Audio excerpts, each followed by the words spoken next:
Hello students, welcome to Swami Vivekanand Institute. My name is Shaheen and in this lecture video we are going to discuss International Financial Market Instrument. इससे previous lectures में हम लोगों ने International Financial Market को discuss किया था. आज उसके instrument को discuss करते हैं. आपको एक playlist पूरी मिल जाएगी Financial Management that is Business finance unit 4 की, जिसमें डिटेल में हर एक पॉइंट को, हर एक पार्ट को कवर किया है हम लोगों ने, और इसके एमसीक्यू भी डिस्कस करेंगे, प्रीवियस ईयर एमसीक्यू. सो बात करते हैं सबसे पहले जो फाइनेंशियल मार्केट के इंस्ट्रूमेंट्स होते हैं, उसमें जो इम्पॉर्टेंट इंस्ट्रूमेंट आते हैं वो होते हैं जीडीआर, एडीआर. जीडीआर की बात करते हैं हम, important. Okay, GDR, ADR instruments की बात करते हैं, यूरो बॉन्ड्स. तो इस लेक्चर में हम लोग ये तीनों इम्पॉर्टेंट रिसिप्ट की, तीनों इम्पॉर्टेंट इंस्ट्रूमेंट्स की बात करेंगे. So basically what is GDR? GDR is global depository receipt, that is GDR. So पहले तो इसकी फुल फॉर्म को डिस्क्राइब किया गया है, that is global depository receipt. Global depository receipt का मतलब आप ऐसे जो मार्केट है, ऐसे इंस्ट्रूमेंट्स को कोप अप करेगी जहां से आप ग्लोबली ट्रांजैक्शंस कर सकते हो. सिक्योरिटीज की एक्सचेंज किसी भी लेवल पे कर सकते हो ग्लोबली. जैसे शेयर्स, जो इंडियन मार्केट होती है उसमें शेयर्स की परचेज इंडियन बॉर्डर्स के अंदर ही हो सकती है, लेकिन जब आप जीडीआर की बात करते हो तो ये अक्रॉस द वर्ल्ड की बात होती है. Global depository receipt. Now global depository receipt are certificates. ये सर्टिफिकेट्स हैं जो कि इशू करता है कौन? डिपॉजिटरी बैंक इशू करता है. विच परचेज फॉरेन कंपनी शेयर. जैसे कि मैंने बाहर की कंट्री के करेंसी में शेयर्स को परचेज कर रखा है, सो उसके बेसिस पे मैं जीडीआर को इशू कर सकती हूँ. And deposit then in the account. अब मैं करूँगी क्यों? क्योंकि जैसे मैं शेयर्स की सेल परचेज कर रही हूँ अपनी कंट्री की, नेशंस के अंदर, ऐसे ही मैं बाहर भी कर सकती हूँ. तो वहाँ पे रिस्क और रिटर्न के चांसेस ज़्यादा होते हैं. रिस्क ज़्यादा होगा तो रिटर्न भी ज़्यादा होगा, तो वहाँ से फ्लक्चुएशंस जो है मनी की वो डिफरेंट हो सकती है. तो ये है एक तरीके का एक्सचेंज मीडियम है. जैसे हम शेयर्स और डिबेंचर्स की सेल परचेज करते हैं, ऐसे ही GDR is a type of securities. GDR are commonly used. क्यों यूज किया जाता है? अपनी कैपिटल को बढ़ाने के लिए. From international investors. जब हम इंटरनेशनल इन्वेस्टर से पैसा रेज करते हैं in form of shares, debenture, ऐसे ही हम क्या कर सकते हैं? डिपॉजिटरी रिसिप्ट, जो कि ग्लोबल लेवल पे फॉरेन इन्वेस्टर से जब पैसा रेज कर रहे हैं, तो that is known as global depository receipt. Public stock offering और प्राइवेट प्लेसमेंट किस किस के थ्रू कर सकते हैं? पब्लिक स्टॉक ऑफरिंग से भी कर सकते हैं पैसा रेज, ठीक है, और प्राइवेट प्लेसमेंट से भी कर सकते हैं. It is a negotiable financial instrument. Negotiable financial instrument है जो कन्वर्टेबल होता है by a foreign bank representing a foreign firms listed securities on a stock exchange other than United State. क्योंकि यूनाइटेड स्टेट का एक अलग डिपॉजिटरी रिसिप्ट चलती है, एडीआर. सो यूएस के अलावा कहीं से भी अगर हमें कंट्री की क्या करनी है? एक्सचेंज करनी है. किस टर्म्स में? रिसिप्ट की टर्म्स में. फॉरेन मार्केट के अंदर शेयर्स वगैरह को परचेज करना है तो हम किस में कर सकते हैं? इन्वेस्टर्स के अंदर. इन्वेस्टर्स इसमें क्या करेंगे? परचेज कर लेंगे. क्या? आपके जीडीआर. लेकिन ये यूएस के अंदर नहीं होता. नाउ जीडीआर एक नेगोशिएबल फाइनेंशियल इंस्ट्रूमेंट है, ये हम डिस्कस कर चुके. Traded on stock exchange. जैसे कि दूसरी सिक्योरिटीज, जैसे मैंने आपको प्रीवियस बताया, जैसे दूसरे सिक्योरिटीज की सेल और परचेज होती है, ऐसे ही जीडीआर की होती है, बट ये फॉरेन करेंसी में होती है. ग्लोबल अक्रॉस द वर्ल्ड किसी भी कंट्री की करेंसी में आप डीलिंग करना चाहो तो जीडीआर से कर सकते हो. Now Indian company can access foreign fund. जो इंडियन कंपनी है वो भी फॉरेन फंड्स को एक्सेस कर सकती है जीडीआर के through. Only companies 3 year sound financial record. मतलब वही कंपनी जीडीआर इशू कर सकती है जिनका 3 साल तक बिल्कुल ही सही तरीके से अपना क्या चल रहा है? फाइनेंशियल रिकॉर्ड साउंड है, कोई गलती नहीं है उसमें. Record can get access to GDR. Thus Indian company should get clearance from the ministry of finance. So अगर इंडियन कंपनी को GDR इशू करना है तो उनको परमिशन लेनी पड़ेगी किससे? Finance ministry of finance and foreign investment promotion board से, that is FIPB, to obtain GDR। GDR को इशू करने के लिए कंपनी को क्या करना पड़ेगा? FIPB से परमिशन लेनी पड़ेगी, जो कि क्या देखेगा कि 3 साल का रिकॉर्ड, 3 ईयर का रिकॉर्ड देखेगा। और ये रिकॉर्ड कैसा होना चाहिए? साउंड मतलब वेल वर्स्ड होना चाहिए, अच्छे सिनेरियो में चलता हुआ आना चाहिए। Now the depository bank can convert, अभी हम लोगों ने बात की थी ना कि ये कन्वर्टेबल हो सकते हैं, हाँ, तो GDR को आप कन्वर्ट कर सकते हो इनटू शेयर्स में and trade them on the domestic exchange. तो आप ऐसा भी कर सकते हो कि मान लो आपने GDR, क्योंकि आपके पास फॉरेन करेंसी थी, फॉरेन करेंसी के बदले में आपने GDR इशू किए, अब GDR को आप कन्वर्ट कर सकते हो शेयर्स में या और किसी सिक्योरिटीज में शेयर को क्या कर सकते हो? एक्सचेंज कर सकते हो, और अपनी इंडियन करेंसी में या आप बोल सकते हो डोमेस्टिक नेशन में भी क्या कर सकते हो? ट्रेडिंग कर सकते हो। तो GDR इजीली कन्वर्टेबल होता है। ओके, सो इस स्लाइड में हम लोगों ने क्या क्या इंपॉर्टेंट बात करी? GDR एक नेगोशिएबल फाइनेंशियल इंस्ट्रूमेंट है।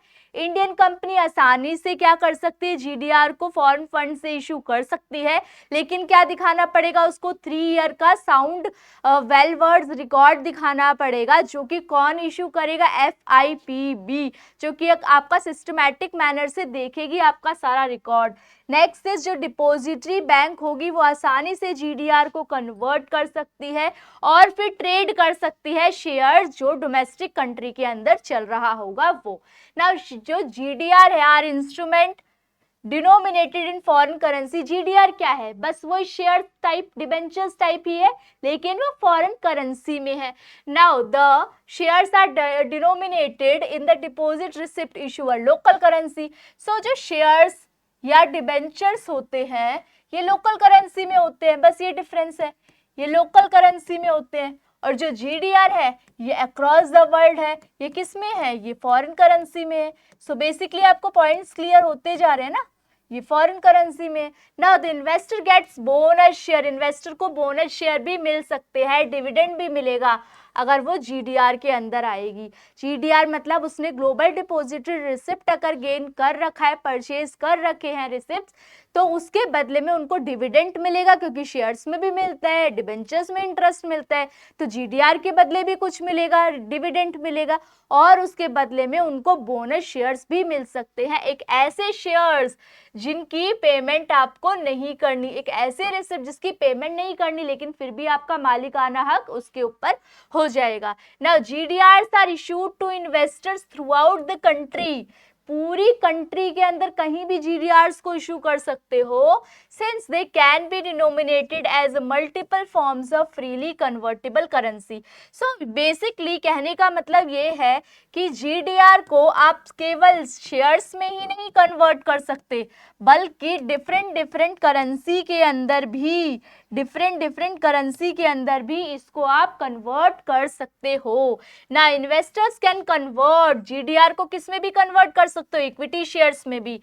They can sell the shares mention in the GDR through a local custodian after 45 days. आप क्या कर सकते हो? आसानी से GDR रखने के बाद 45 डेज आसानी से उसको कन्वर्ट कर सकते हो 45 डेज के अंदर अंदर from the issue date. Issue आज की डेट है, तो आज से आप 45 डेज के अंदर आराम से इसको कन्वर्ट कर सकते हो, कोई प्रॉब्लम नहीं है। तो इसके सारे के सारे पॉइंट्स इजी हैं। नाउ ग्लोबल डिपॉजिटरी रिसिप्ट के एडवांटेजेस, तो ये क्या है? ये एक तो आपको मल्टीनेशनल बिजनेस को डिफरेंट इन्वेस्टर से कनेक्ट करने का मौका दे रहा है। क्यों? क्योंकि ये फॉरेन करेंसी में डील करने का मौका दे रहा है ना, फॉरेन करेंसी में डील करने का मौका दे रहा है। तो ये कह रहा है कि भाई डिफरेंट कंट्री की करेंसी को आप एक्सचेंज कर सकते हो। आपके पास शेयर डोमेस्टिक कंट्री में है तो आप उसको GDR से कन्वर्ट कर सकते हो। नाउ दे गिव इन्वेस्टर, ये इन्वेस्टर को एक मौका दे रहे हैं कि आप अपने पास अलग अलग टाइप की होल्डिंग्स रखो। आप केवल अपने पास शेयर्स डिबेंचर्स ही मत रखो, बल्कि आप अपने पास एडीआर जीडीआर भी रखो, ताकि आपके पास डिफरेंट डिफरेंट होल्डिंग रहे, जहां से डाइवर्सिफिकेशन आपका रिस्क पोर्टफोलियो क्या हो जाए, इजी हो जाए।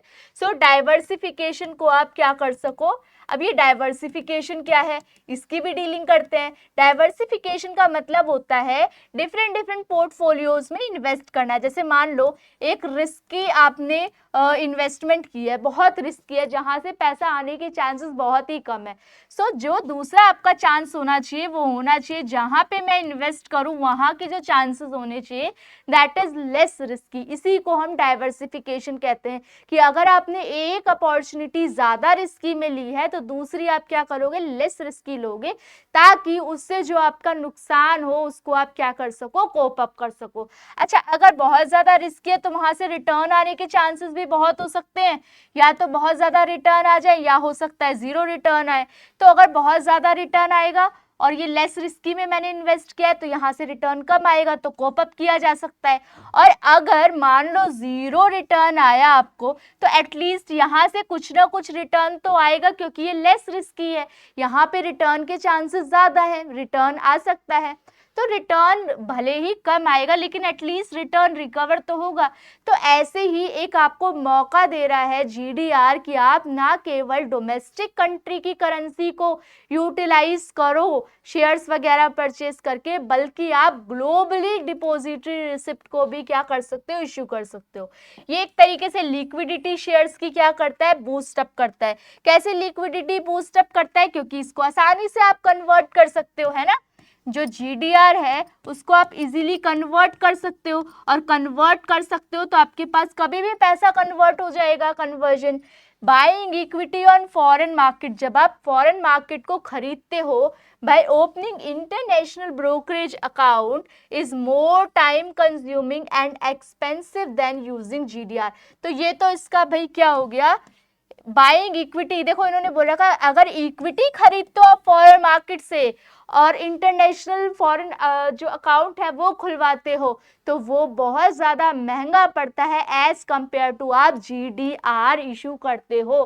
तो ये नेगेटिव पॉइंट नहीं है, ये पॉजिटिव पॉइंट है कि ये कंपैरिजन किसके साथ कर रहा है, इक्विटी मार्केट के साथ कर रहा है। Now the next one is, कुछ और फायदे भी है, कंपनी आपको प्राइवेट ऑफरिंग भी कर सकते हैं, ये अफोर्डेबल भी है, क्योंकि जो आप जीडीआर इशू कर रहे हो ये सिर्फ पब्लिक ऑफरिंग के थ्रू नहीं कर रहे हो, ये प्राइवेट इन्वेस्टर्स के भी थ्रू कर रहे हो। देखो एक लाइन हम लोगों ने पढ़ी थी, जब हम लोगों ने जीडीआर को पढ़ा था तो हम लोगों ने ये भी पढ़ा था कि ये केवल स्टार्टिंग वाला था, ये वाला देखो, ये केवल आपका पब्लिक स्टॉक ऑफरिंग के थ्रू नहीं होता, ये प्राइवेट प्लेसमेंट से भी होता है, डिफरेंट इन्वेस्टर्स के थ्रू भी आप कर सकते हो जो प्राइवेट हैं।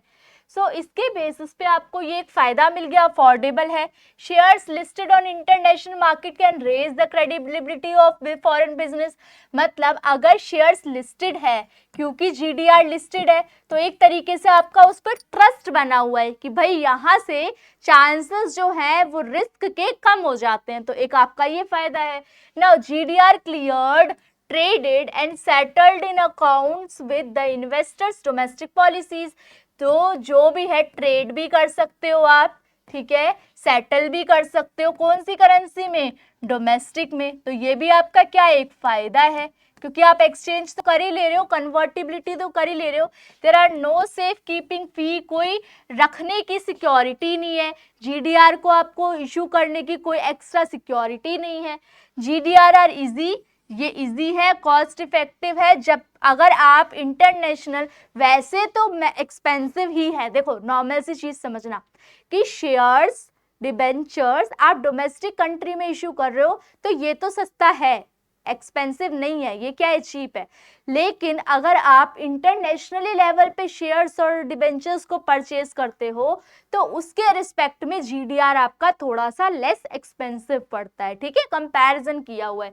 ऐसे नहीं बोला कि बिल्कुल ही कॉस्ट वगैरह नहीं लगती।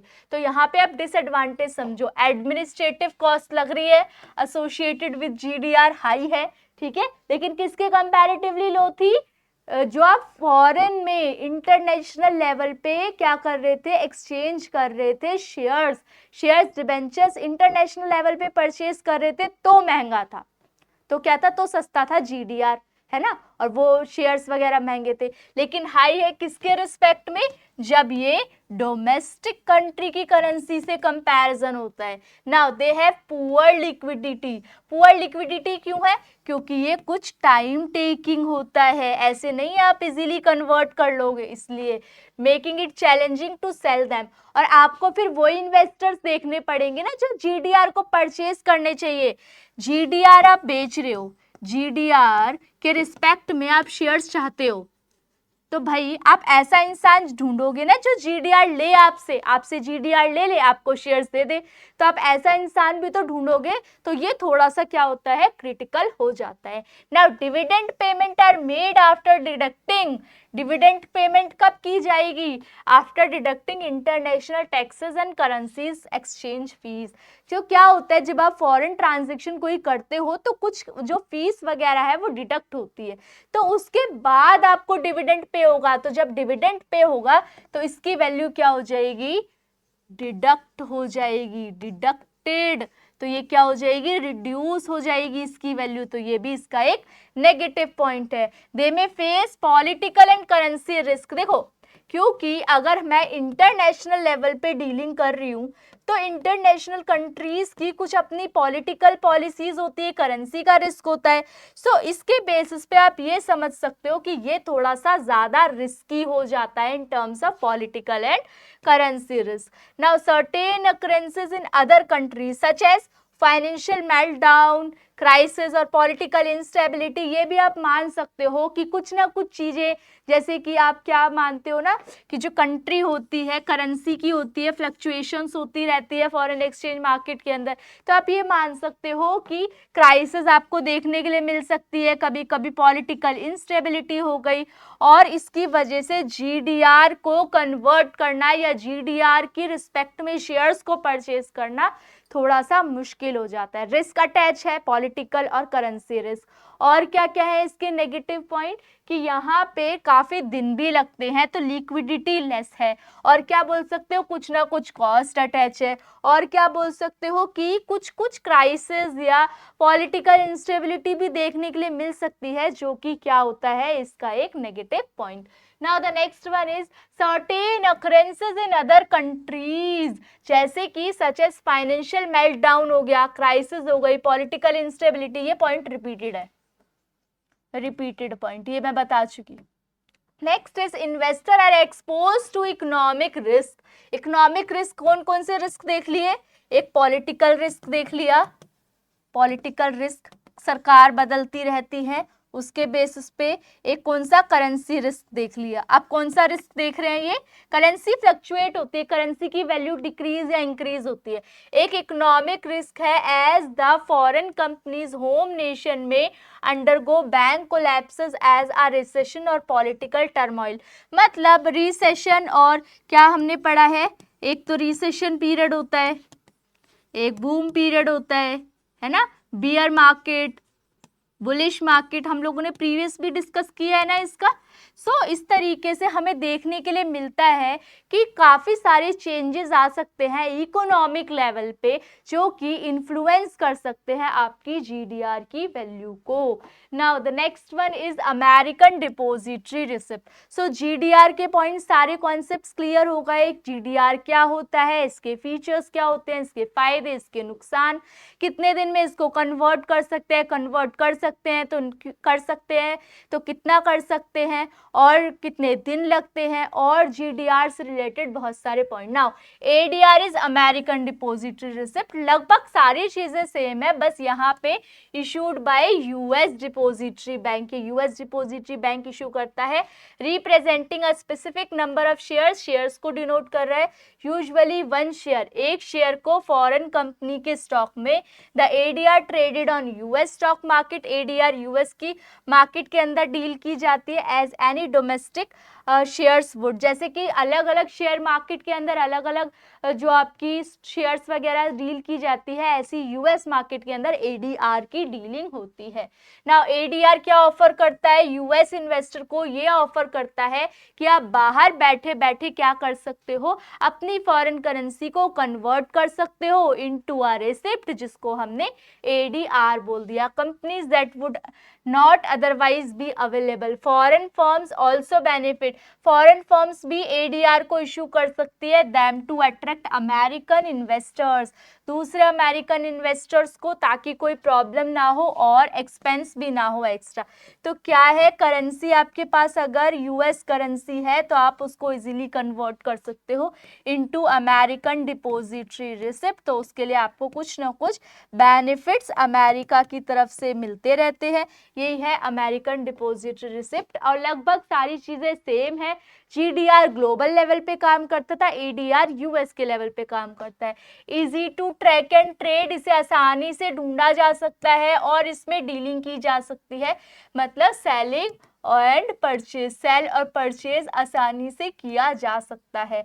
Now available through US brokers के ही थ्रू अवेलेबल है, क्योंकि ये यूएस डिपॉजिटरी ही करती हैं, इसके अलावा कोई भी कंट्री नहीं करती। नाउ यूएस डिनोमिनेटरी इन डॉलर, सिर्फ डॉलर में ही होगी इसकी एक्सचेंज। पोर्टफोलियो की डाइवर्सिफिकेशन मिल रही है। डाइवर्सिफिकेशन कैसे? अभी हम लोगों ने सीखा था कि अगर आप अलग अलग शेयर्स में पैसा लगा रहे हो, डिबेंचर्स में लगा रहे हो, जीडीआर में लगा रहे हो, एडीआर में लगा रहे हो, तो एक तरीके से अगर एक रिस्की है तो दूसरा उससे कोप अप कर देगा इनटू लेस रिस्की। सो ये एक तरीके से आपको क्या दे रहा है, एक दूसरा मौका दे रहा है। एडीआर एक डिफरेंट टाइप है जीडीआर से। ओके, नाउ द नुकसान is, consequences is, could face double taxation, double taxation face करोगे ना आप करेंसी को एक्सचेंज करने के लिए और फिर एडीआर को इश्यू करने के लिए, दो बार आप क्या करोगे, taxation policy. Limited selection of companies, क्योंकि ये सिर्फ और सिर्फ यूएस के लिए एप्लीकेबल है, तो कंपनीज की जो लिस्ट होगी वो क्या होगी, कम। और जो जीडीआर था वो ग्लोबल लेवल पे था, इसीलिए आप क्या कर सकते हो, जीडीआर के अंदर इशू होगा, वो होता है listed more number of companies. Investor में इनकर करेंसी कन्वर्जन फीस, अगर क्या करते हो आप इसको एडीआर को कन्वर्ट करते हो इनटू द अदर कंट्री की करेंसीज, तो क्या होगा, इसके अंदर कुछ कन्वर्जन फीस चार्ज की जाएगी। नेक्स्ट, अब जो एडीआर है इसके टू टाइप्स है, स्पॉन्सर्ड एडीआर और अनस्पॉन्सर्ड एडीआर। स्पॉन्सर्ड एडीआर्स कौन से होते हैं, जो कि लिस्टेड होते हैं गवर्नमेंट के द्वारा, ठीक है, गवर्नमेंट की पूरी अथॉरिटी होती है, ये लिस्टेड नहीं होते, ठीक है। ये जो है ये मेन डिफरेंस है इनका, बाकी हम पढ़ लेते हैं। स्पॉन्सर्ड एडीआर क्या होता है, बैंक इशू करता है स्पॉन्सर एडीआर फॉरेन कंपनी के बिहाफ पे, the bank and the business दोनों लीगल सिनेरियो में साथ आते हैं, जबकि आपका अनस्पॉन्सर्ड में ऐसा नहीं होता, लीगल अरेंजमेंट होती है। द फॉरेन कंपनी यूजुअली पे the cost of, foreign company पे करती है एडीआर की कॉस्ट को और क्या करती है, रिटेन करती है, अपने पास रखती है और कंट्रोल रखती है पूरा। तो ये क्या हो गया, अपने पास एडीआर को इशू किया और अपने पास रखा, अपने पास ही इसका कंट्रोल रखा। वाइल द बैंक हैंडल, अब बैंक का क्या काम है, ट्रांजेक्शन्स को देखेगा, इन्वेस्टर से जो भी ट्रांजेक्शन आ रही है, मनी आ रहा है, उनको एडीआर इशू करना है, ये कौन करेगा, बैंक करेगा इन्वेस्टर्स के साथ। Sponsored ADR are categorized by what degree of foreign companies complies with the securities and exchange commission, SEC के थ्रू होता है regulation and American accounting procedure, मतलब अकाउंटिंग जो अमेरिका के रूल्स और रेगुलेशन है उनके अंतर्गत, उनके अंदर ये किया जाता है। स्पॉन्सर्ड मतलब पूरा लीगल है, तो आपको बता ही दिया गया। और बैंक अनस्पॉन्सर्ड एडीआर को भी इशू करती है, जबकि यहाँ पे कोई डायरेक्ट इन्वॉल्वमेंट नहीं होती, कोई पार्टिसिपेशन नहीं होती, कोई परमिशन नहीं होती from the foreign company. Theoretically there could be several unsponsored ADR, unsponsored ADR है बहुत बड़े लेवल पे, for the same foreign company issued by different US bank. These different offering में ऑल्सो ऑफर वेरियस डिविडेंड, अलग अलग dividends भी देते हैं। ये जो एडीआर्स हैं, चाहे वो स्पॉन्सर्ड हो या अनस्पॉन्सर्ड हो, डिविडेंड्स दोनों देते हैं। विद स्पॉन्सर्ड यहाँ पे रिस्क ज्यादा होता है ना, अनस्पॉन्सर्ड में लीगल नहीं है। There is only one ADR issued by the bank working with the foreign company. Now the next one is euro bond. Euro bond का मतलब है, ऐसा नहीं होता, यूरो बॉन्ड का मतलब है कि यूरोप से जो हमने बॉन्ड इशू किया वो यूरोप बॉन्ड हो गया, ऐसा नहीं है। यूरोप बॉन्ड का मतलब है आप, euro bond is a debt instrument that's denominated in a currency other than the home currency. मतलब अपनी करेंसी के अलावा अगर आपको दूसरी कंट्री की करेंसी में डीलिंग करनी है, कोई भी कंट्री की करेंसी में डीलिंग करनी है, तो आप यूरो बॉन्ड को कर सकते हो। अपनी कंट्री की करेंसी को दोगे और उसके बदले में यूरो बॉन्ड ले लोगे, फिर उस यूरो बॉन्ड को आप दूसरी कंट्री की करेंसी में कन्वर्ट कर सकते हो। ऑफ द कंट्री और the market in which it issued, euro bonds are frequently grouped together by the currency in which they are denominated, such as कौन से होगा, यूरो डॉलर में भी कर सकते हो, यूरो येन में भी कर सकते हो, और भी दूसरे हैं। Since euro bond are issued in an external currency, क्योंकि जो यूरो बॉन्ड है ये दूसरी की कंट्री में करेंसी में डीलिंग करती है, ओपन कॉल्ड, इसीलिए इसको एक्सटर्नल बॉन्ड भी कहा जाता है। तो एक्सटर्नल बॉन्ड समझ गए, क्योंकि अपनी कंट्री की करेंसी को छोड़ के बाकी होम कंट्री, मतलब जिस कंट्री में मैं रह रही हूँ उस कंट्री की करेंसी को छोड़ के बाकी कंट्री की करेंसी में डीलिंग करनी है, तो मैं यूरो बॉन्ड्स क्या कर सकती हूँ, इश्यू कर सकती हूँ। यूरो बॉन्ड इंपॉर्टेंट है बिकॉज दे हेल्प ऑर्गेनाइजेशन, कि उनके पास दूसरे की कंट्री की फ्लेक्सिबिलिटी भी हो। तो अपनी कंट्री की करेंसी दूसरे की कंट्री की करेंसी में हो गई, अब मेरे पास क्या हो गई, अब वो करेंसी आ गई, तो मेरे पास एक फ्लेक्सिबिलिटी है कि मैं दूसरी की कंट्री की करेंसी को भी अपने पास रख सकती हूँ। नेक्स्ट इज यूरो बॉन्ड एक डेट इंस्ट्रूमेंट है, जो कि आपको वही वाली बात बता रहे हैं, अपनी कंट्री की करेंसी को छोड़ के दूसरी। यूरो बॉन्ड इम्पॉर्टेंट है क्योंकि ऑर्गेनाइजेशन के पास कैपिटल है और फ्लेक्सिबिलिटी है कि वो दूसरे की कंट्री की करेंसी को भी इशू कर सकती है। नेक्स्ट इज यूरो बॉन्ड का मतलब होता है refers only to the fact the bond is issued outside of the borders of the currency home country. इसका मतलब ये नहीं है, it doesn't mean the bond was issued in Europe. ऐसा नहीं है कि यूरोप में बॉन्ड को खरीदोगे तो वो यूरो बॉन्ड कहलाएगा, नहीं, ऐसा नहीं है।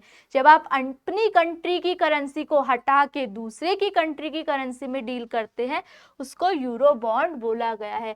थोड़ा से सस्ते फंड्स पड़ते हैं। The main reason behind the popularity of euro bond is that it allow issuer, ये इशूअर को इजाजत देता है, अलाउ करता है टू रेज फंड्स को रेज करने के लिए इन अ कंट्री जहाँ पे इंटरेस्ट रेट लगभग क्या होता है, कम होता है, lower interest rate. It could also mean, इसका मतलब ये है कि company get access to funds, company को फंड्स मिलेगा फ्रॉम मार्केट से फंड्स मिलेगा, where the compliance and regulation cost are lower, क्योंकि कॉस्ट लोअर है ना, इंटरेस्ट वगैरह भी क्या है, इंटरेस्ट भी आपको क्या करना पड़ता है, कम। न्यूअर मार्केट, ये नई मार्केट है। यूरो बॉन्ड को हम यूजफुल इसलिए भी कहते हैं because company when they want to tap newer market, जब नई मार्केट को अडेप्ट करना हो, जैसे कि example, if an American company has already issue, America के कंपनी के पास बहुत सारे अमेरिका के डेप्ट ऑलरेडी हो रखे हैं और वो चाहता है कि वो इन्वेस्ट करे किसी दूसरी कंट्री की करेंसी में, तो वो क्या कर सकता है, यूरो बॉन्ड को इशू कर सकता है। इस एग्जांपल में ये बताए, यूरो बॉन्ड मार्केट अलाउ करती है कंपनी को कि वो डाइवर्सिफाई करे investors and tap new market, मतलब अपनी कंट्री की करेंसी तो बहुत है ही, तो दूसरे कंट्री की करेंसी में डीलिंग करे, तो एक मौका दे रहा है आपको कि आप दूसरे कंट्री की करेंसी में भी मतलब न्यू मार्केट में डीलिंग करो। Funds international investment, euro bonds are very useful for companies, बहुत ज़रूरी है, बहुत इंपॉर्टेंट रोल करते हैं, that are looking to invest international market, जैसे कि American company want to expand in China, America company क्या करना चाहती है, चाइना में अपना एक्सपेंड करना चाहती है बिजनेस, तो उसके पास क्या होनी चाहिए, चाइनीज रेनमिन भी होनी चाहिए, तो इसलिए वो आराम से यूरो बॉन्ड की हेल्प से चाइनीज रेनमिन भी में कन्वर्जन कर सकती है। देन इट में need investment in Chinese yuan, है ना, In such cases they can borrow in Chinese yuan. This will help them avoid, कोई ट्रांजेक्शन के भी चार्जेस नहीं लगेंगे और करेंसी स्प्रेड भी नहीं होगा. ऑल्सो दे कैन पे, और वो क्या कर सकते हैं, इंटरेस्ट रेट पे, जो नॉर्मल कंपैटिबल इंटरेस्ट रेट चल रहा होगा उसी के बेसिस पे वो क्या कर सकते हैं, कंट्री की करेंसी को एक्सचेंज कर सकते हैं. करेंसी रिस्क को अवॉइड करता है. लास्टली, ये आखिर है लेकिन ये बहुत इंपॉर्टेंट है, ये देखना कि what issuer tap the euro bond market, they and up completely avoiding the currency risk. Currency risk को एक तरीके से मिनिमाइज कर रहा है कि आप उस कंट्री की करेंसी में डील तभी करना जब आपको बेनिफिट हो. आपने यूरो ले रखे हैं, अब यूरो को कन्वर्जन किसी भी कंट्री की करेंसी में आप कर सकते हो, जरूरी थोड़ी है एक ही कंट्री की करेंसी में आप डीलिंग करो. This is because they borrow in the same currency. आपने सेम करेंसी में बोरो किया in which they have to make their business transaction. Given the fact that a number of companies are expanding their global operations due to globalisation, और इसमें फालतू की बातें लिखी है मार्केट को फिर एक्सपेंड करने के लिए. वही दोबारा से बातें कि एक कंट्री की करेंसी को जब आप दूसरी कंट्री की करेंसी में एक्सचेंज करना चाहते हैं, आपके पास डॉलर है और डॉलर से आप क्या करना चाहते हो, चाइनीज युआन को परचेज करना चाहते हो. सो आप क्या कर सकते हो, यूरो को परचेज कर सकते हो और फिर यूरो से इसकी कन्वर्जन युआन में कर सकते हो. यही बेसिकली आपको इसके अंदर सारा कुछ बता रखा है. सो बेसिकली आज हम लोगों ने बहुत ही इंपॉर्टेंट इंस्ट्रूमेंट्स को डिस्कस किया है.